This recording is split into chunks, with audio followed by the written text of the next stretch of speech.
In today's lecture, we will look at how enzymes catalyze reactions, what are the various mechanisms by which this catalysis occurs.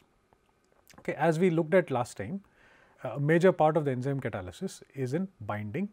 Once the enzyme binds the substrate, then there must be a reaction that occurs in the active site, and once the reaction occurs, there is a dissociation to give you the products. And here somewhere along this line, there has to be a transition state that is involved in the uncatalyzed reaction.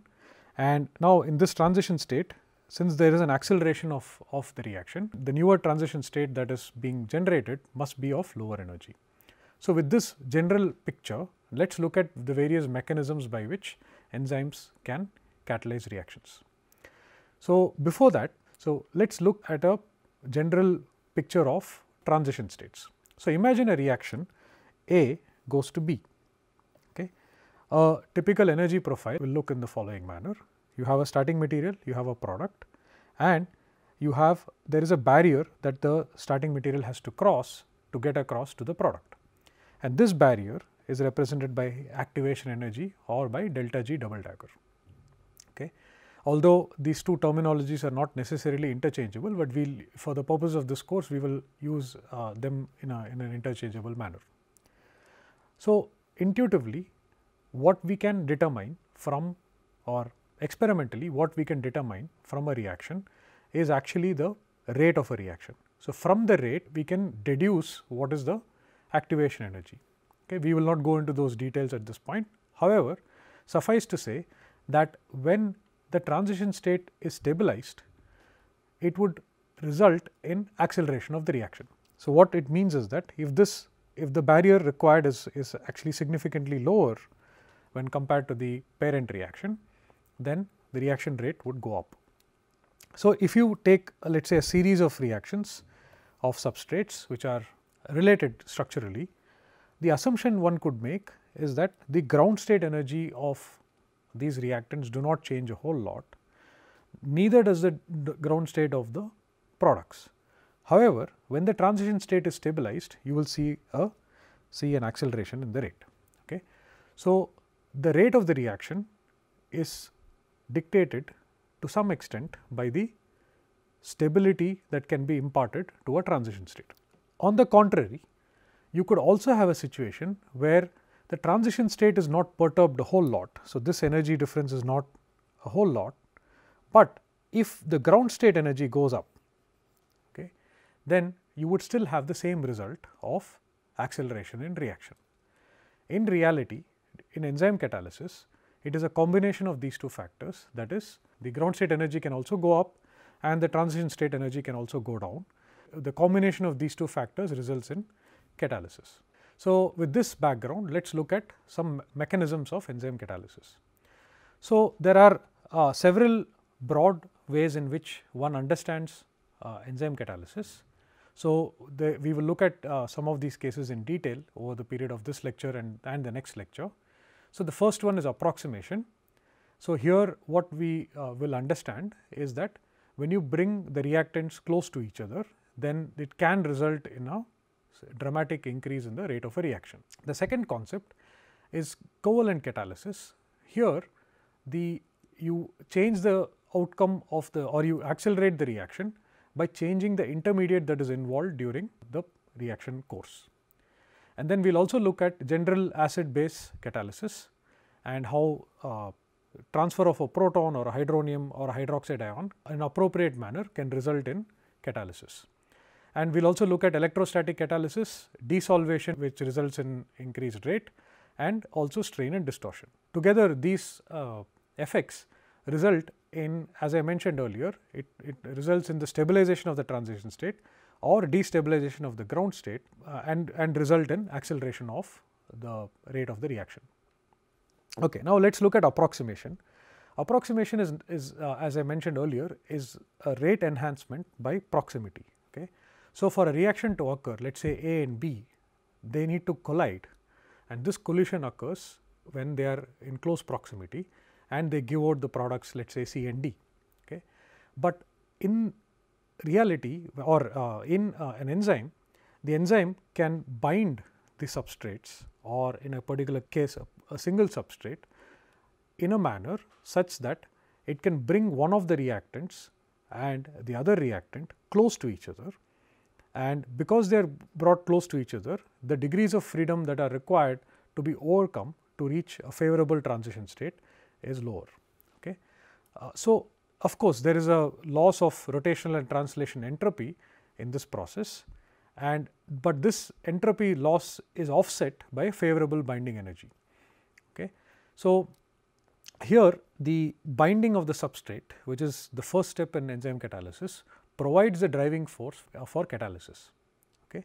Now, in order to understand this, let us take an example of a reaction of acetate with acetyl ester, okay, aryl acetate.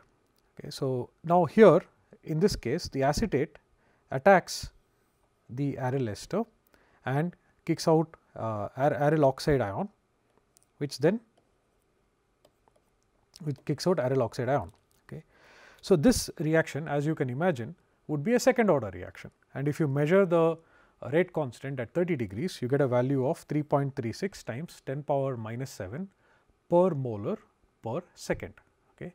So, in order to understand how approximation helps, let us study this reaction within an intramolecular manner.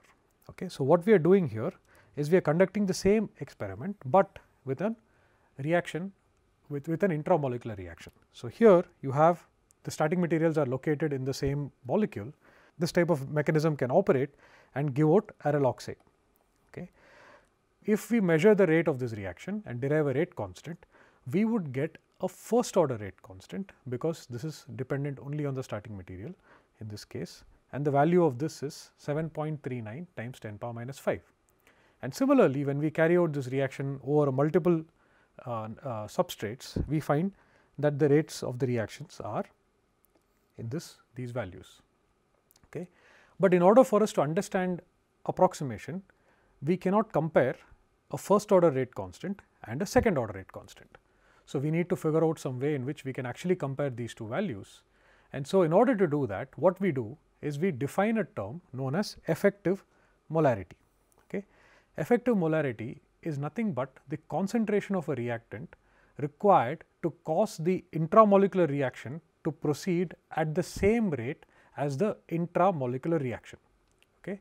So, if you set the second order rate constant to be 1 per molar per second, that is for this intermolecular reaction, if we set the second order rate constant to be 1 per molar per second, and then what we do is we divide the first order reaction that we are interested in, which is the intramolecular reaction, and the rate constant of that is divided by the rate constant of the second order reaction.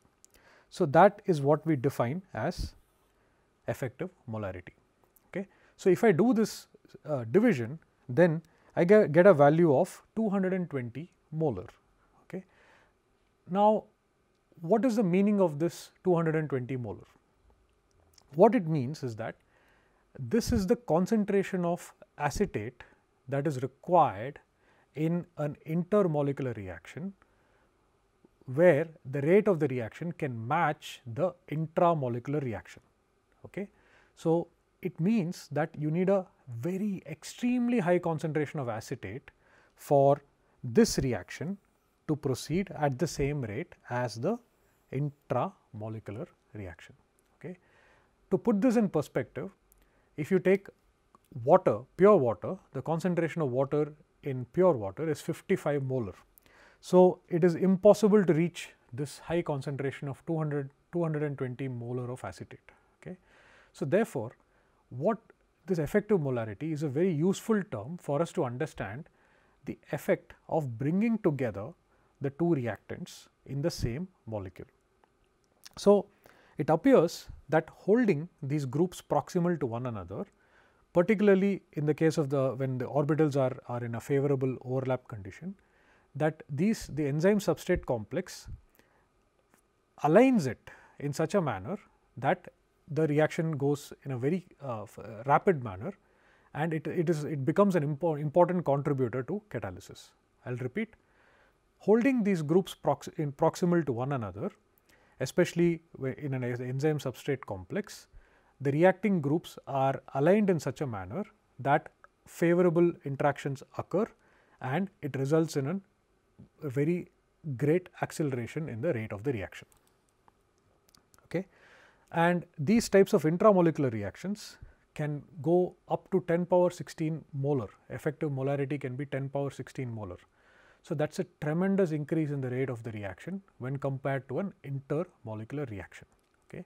So, one of the ways in which enzymes catalyze or accelerate reactions is by bringing together two starting materials and enabling the appropriate conformation to be reached, so that the reaction goes faster. Now, let us move on to the second topic, which is covalent catalysis. So, as we have looked at, there are a number of naturally occurring amino acids and there are few amino acids which have nucleophilic groups such as a thiol or alcohol. Okay. So, these nucleophilic groups can participate in nucleophilic substitution reactions or nucleophilic addition reactions, and these can enable acceleration in rate of a reaction. Okay. So, this concept is known as nucleophilic catalysis, and it is a subset of covalent catalysis which involves the formation of a covalent bond. Okay. In order to understand this better, let us look at an example of a reaction of this thioether. So, in organic chemistry, we are all familiar with the concept of neighboring group participation, also known as ankymeric assistance. So, what happens in neighboring group participation is that a neighboring group carries out, or a neighboring group facilitates the reaction by changing the pathway which is taken or for a reaction to occur and a product to be formed. Okay. So, here you can imagine that reaction of an alkoxide with this alkyl chloride, which is normally an extremely slow reaction, is dramatically accelerated when you have a neighboring group participation. So, here this lone pair on the thioether can move in here, kick out a chloride and produce a highly reactive episulfonium ion intermediate, which then is opened up by the alkoxide to give you the product. So, when this type of catalysis occurs, what in essence happens is that the path of the reaction is actually changed, okay, and this results in acceleration. So, one of the amino acids that can be involved in this type of a covalent catalysis is methionine. As you can see, methionine has a thioether functionality, and once it attacks, in this case it would be, it reacts with a substrate, it produces an intermediate which is highly reactive, and that covalent adduct can now be opened up by, let us say, an alkoxide or water to give you the final product. Okay. So, in this case we can look at the formation of an amide bond. Here you have X minus, which can be cysteine or serine, reacting with an amide to form, this is a generic reaction of a carboxylate group. So, here the X minus attacks the C double bond O, produces a tetrahedral intermediate, and now this tetrahedral intermediate is actually activated and then subsequently attacked by a nucleophile can give you back the reactant and give you a different product. So, this can, for example, be a trans esterification reaction or even amide formation or amide hydrolysis type of reaction can occur through this type of mechanism. Okay. So, covalent catalysis is very important mechanism by which enzymes can accelerate a reaction. The third major way in which catalysis can occur is through acid base catalysis. As we all know, amino acids have both acids in the form of a carboxylic acid as well as a base in the form of amines. Okay. And in the broad terminology, we have Lewis acids as well as Bronsted acids, but suffice to say, anything that can donate a proton is considered an acid, and anything that can donate a lone pair is considered a base. So, with that definition, we can look at acid base catalysis, and there are two, generally speaking, there are two forms of acid base catalysis. One is called a general acid base catalysis, and the other one is called a specific acid base catalysis. Okay. So, let us look at the hydrolysis of ethyl acetate as an example. So, ethyl acetate, if you put it in water, water is being a nucleophile, can attack and produce acetic acid and ethanol. Okay. Now, in the case of the first example that we look at is specific acid base catalysis. Here, if the catalysis occurs by hydronium ion or by hydroxide, then the rate of a reaction is determined only by the pH and not by the buffer concentration, and therefore, any form of catalysis by hydronium or hydroxide, but not the buffer concentration, is referred to as specific acid or specific base catalysis respectively. So, let us look at the example of hydrolysis of ethyl acetate. So, this is extremely slow reaction, and what happens is that the water attacks here and generates a tetrahedral intermediate, and then the tetrahedral intermediate collapses and kicks out ethoxide ion, which can in turn pick up a proton from acetic acid and give you ethanol. Okay. So, this reaction is very slow, right, but one could think of accelerating this reaction by one can think of increasing the rate of the reaction by increasing the reactivity of either the nucleophile or the electrophile. So, this can be achieved by converting water to hydroxide. So, hydroxide is a better nucleophile when compared to water, and therefore, just increasing the pH of the reaction can increase the rate of the reaction. So, what we have done here is converted water, the previous nucleophile, to hydroxide, and now hydroxide can come and attack, form the same tetrahedral intermediate and kick out ethoxide, and then subsequently it equilibrates to form acetate and ethanol. Okay. So, indeed, when we carry out hydrolysis of ethyl acetate in basic pH, we do find very high rates of reactions. Similarly, when you lower the pH, that is increase the concentration of hydronium ion, you also find an increase in the rate. Okay. And the way we understand this is that when you have hydronium ion, the lone pair on the carbonyl can react with H3O plus and form a protonated carbonyl intermediate, which of course exists in this resonance form. But now, because you are generating this very highly reactive protonated carbonyl intermediate, the attack of the nucleophile, in which case it is water, happens much faster, and now the reaction rate actually ends up going up. Okay. So, therefore, acid base catalysis here is a concept where we would increase the reactivity of the nucleophile or increase the reactivity of the electrophile by simple protonation or deprotonation reaction. Okay. Now, so therefore, in principle, if I add both acid and base into a reaction medium, I should be able to increase the rate, correct? However, in reality that does not occur, because what happens is that acid base reactions are very fast, and therefore, you will have neutralization and you will lose all any potential for catalysis. Now, in the context of an enzyme, the situation is very different. Okay. So, in the enzyme, since we looked at how the protein folds up and there are certain residues which are present in spatially in a particular area, those can facilitate protonation or deprotonation, which results in acceleration of rate of reaction.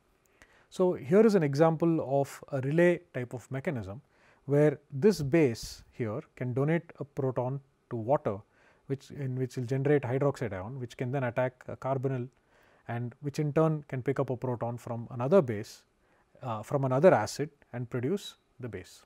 Okay. So, here is an example of, or a hypothetical example of, a relay mechanism. And since enzymes have very hydrophobic cavities, and there are residues there which can be in both protonated as well as deprotonated forms, this type of mechanism is possible. Okay.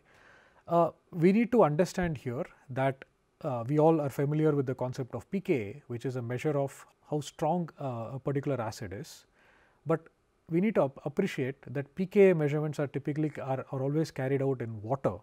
Okay. and once we change the medium, the pKa of a particular group can change. So, the way we understand is pKa is that the pKa would be lower, that means it will be a better acid if the conjugate base can be stabilized better. Okay. However, in an acid in an enzyme, maybe in a hydrophobic cavity, the conjugate base can be stabilized in a different way, even more perhaps sometimes, which can result in a better acid, or it can be destabilized, making the better acid actually a worse acid. So, these are a little difficult to understand conceptually. However, it has been established that pKa values of amino acids vary quite a bit in proteins. So, this is something that we need to be sensitive about. Okay. Within the active site, therefore, it is possible that you can have a weaker base picking out a proton from a stronger base, or vice versa. Okay. So, therefore, it is not unreasonable to expect that certain reactions will occur which would never happen in solution chemistry. So, that is one of the interesting and important things about enzymes. The second form of catalysis is general acid base catalysis. So, here we define general acid catalysis occurs when acids other than hydronium ion accelerate the reaction rate. Okay. And similarly, general base catalysis occurs when bases other than hydroxide accelerate the rate. Okay.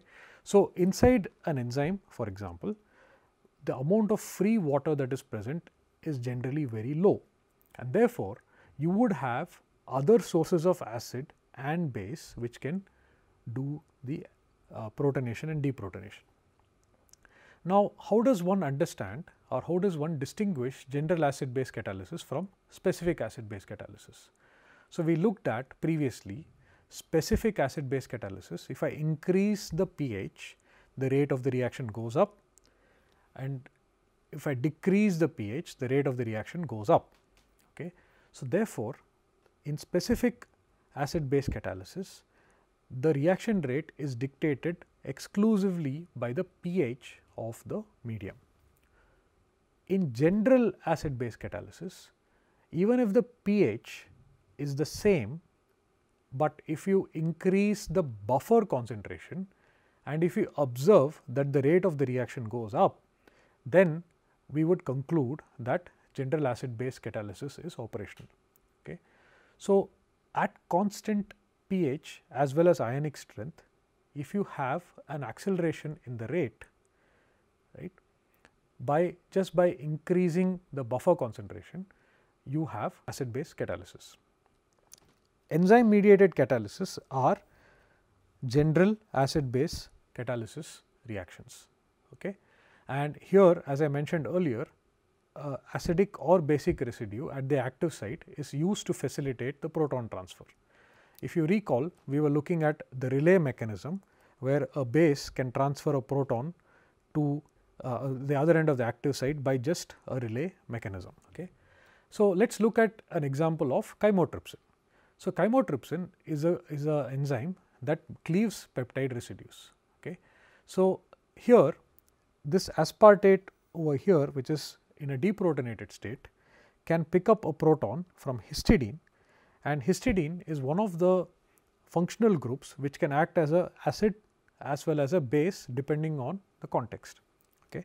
So, when here it is, you can imagine that the carboxylate picks up a proton from histidine, and this proton in turn, and this histidine in turn can pick up a proton from serine, and now the serine residue is actually, the alcohol in a serine is actually made alkoxide, which is an extremely good nucleophile, and that attacks an amide and hydrolyzes it. So, this charge relay mechanism has been really well worked out, and you have what is known as a catalytic triad which does this, takes care of this catalysis. Okay. So, the catalytic triad is nothing but aspartate, carboxylate, histidine, and which has an imidazole group, and serine. Okay. But if you look here, the aspartate carboxylic acid, the pKa is 3.9 in solution, which is going to remove a proton from histidine, imidazole, whose pKa is 6.1, which in turn removes a proton from hydroxyl group of serine, whose pKa is 14. So, any well respected any good organic chemist would never agree with this kind of a reaction, this kind of a mechanism that is operational in solution. However, it can occur in an enzyme. Okay. One of the explanations is what we alluded to earlier, was that inside an enzyme or inside a protein, the pKa values of these acids and bases can be vastly different. The second explanation is that it is likely that a full protonation or deprotonation does not occur. So, you can imagine that this lone pair of electrons from serine is attacking here, and this serine residue is not completely deprotonated, whereas it is partially deprotonated, whereas the aspartate over here is pulling the electrons from histidine, and there as well it is not completely deprotonated or protonated in that case. And so, in this realm one can imagine that there is a differential distribution of charge density which helps or facilitates the reaction. So, here a combination of approximation of the groups which is present, which is basically bringing these groups in proximity to one another, which is impossible in solution, occurs, which can change the which has a tremendous impact on the rates of reactions. To complete this reaction mechanism, serine attacks an amide, and this proton of serine is then picked up by histidine, and since histidine is a good acid base catalyst, histidine is a very good imidazole is a very good acid base catalyst. It can in turn donate a proton to aspartate, or it can form a weak interaction with aspartate, and now water attacks this which is now an ester. The water attacks this ester, forming the tetrahedral intermediate, which then subsequently undergoes decomposition to produce a free carboxylic acid. So, the mechanism, the reaction basically is the conversion of an amide to a carboxylic acid, and it is catalyzed by these three residues. And now, as you can see, these three residues are recharged to carry out this reaction once again. Okay. So, hydrolysis of an amide bond is extremely difficult to carry out in solution, and you need a number of reagents to do that, but in the presence of this enzyme such as chymotrypsin, one can carry this out with relative ease.